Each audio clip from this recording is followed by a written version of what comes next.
Please welcome to the stage the CEO of AmeriCorps, Michael Smith. Good evening, family. How's everybody doing? When I say AmeriCorps, you say gets things done. AmeriCorps? Gets things done. AmeriCorps? Gets things done. You thought it was going to be fired up, ready to serve. I'm trying something new. I'm evolving. It is so wonderful to be here today. Thank you for all of you for being here. Thank you to the Voices team led by the indefatigable Ann Mora Connolly for your tireless advocacy for our members and our mission. And also, this event is just so incredibly well run on top of everything else that you do. So let's hear it one more time for the Voices team.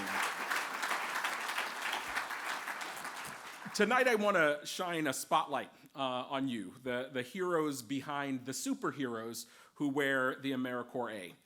For the past 30 years, every single time America called, AmeriCorps answered.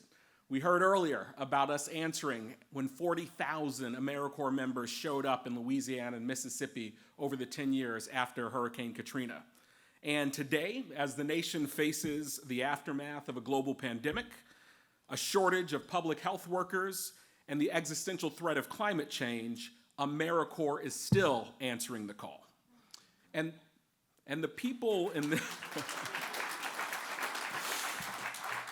and the people in this room work quietly behind the scenes to empower, enable, and encourage our members and volunteers and ensure that this movement is never stagnant, always relevant, and at the core of what continues to make our nation the beacon the world over.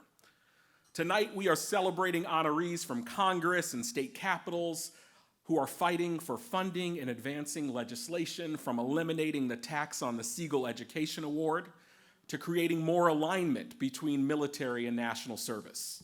And we celebrate champions like my friend Senator Coons and our bipartisan National Service Caucus leaders who come together across aisles and ideologies to deliver much needed resources to strengthen communities and transform lives, including the lives of so many that serve. I am proud of the work that we've been able to do alongside all of you to cement the idea that AmeriCorps is only at our best when we focus as much on our members as we do on our community partners.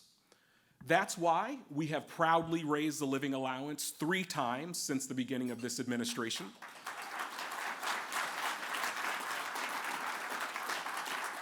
So that you can afford healthy food and a safe place to live when you serve. We've prioritized grantees that create safety nets for members with higher living allowances, free to low-cost healthcare, and emergency funds.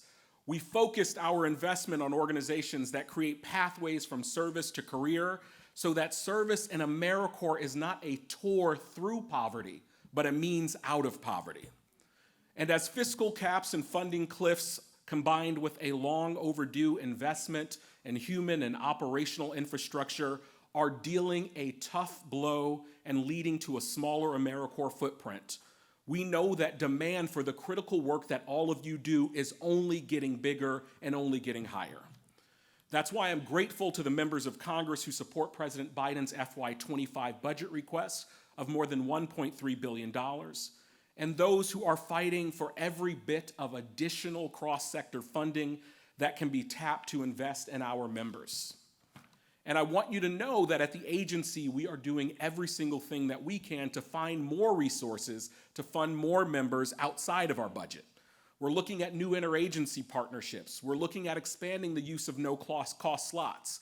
We're looking at rule changes like the match issue so that grantees can stretch the funding that they already have.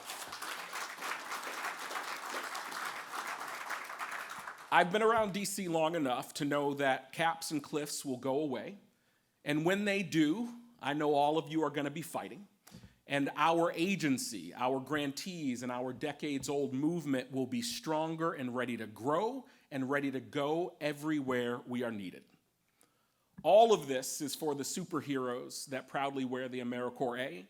I think about Abuelo Guillermo, a foster grandparent with Puerto Rico's Cerebral Palsy Center, who brings smiles to the faces of children suffering from neurological disorders and brings hope to their parents when they thought they had run out of it. I think about Heather, who I met in Las Vegas. She didn't have a high school diploma and was pregnant with her second baby when she lost her job as a hotel housekeeper in one of Vegas's casinos. She actually discovered AmeriCorps through her son's mobile preschool. Yes, it is a mobile RV that goes into underserved neighborhoods and provides preschool service. That's when she found AmeriCorps, because AmeriCorps members were working in that preschool. She found it when she thought she was at rock bottom. The staff and the members saw potential in Heather and encouraged her to become an AmeriCorps member herself. She did. She completed her term. She completed her GED, and she has started a new career. Heather and Abuelo Guillermo represent the 200,000 AmeriCorps members and AmeriCorps seniors volunteers that will continue to show up this year to deliver hope and possibility in nearly 40,000 locations in every state across this land where they are needed most. So thank you for being the heroes behind the superheroes. Enjoy the night, and tomorrow let's continue to get things done for AmeriCorps and America.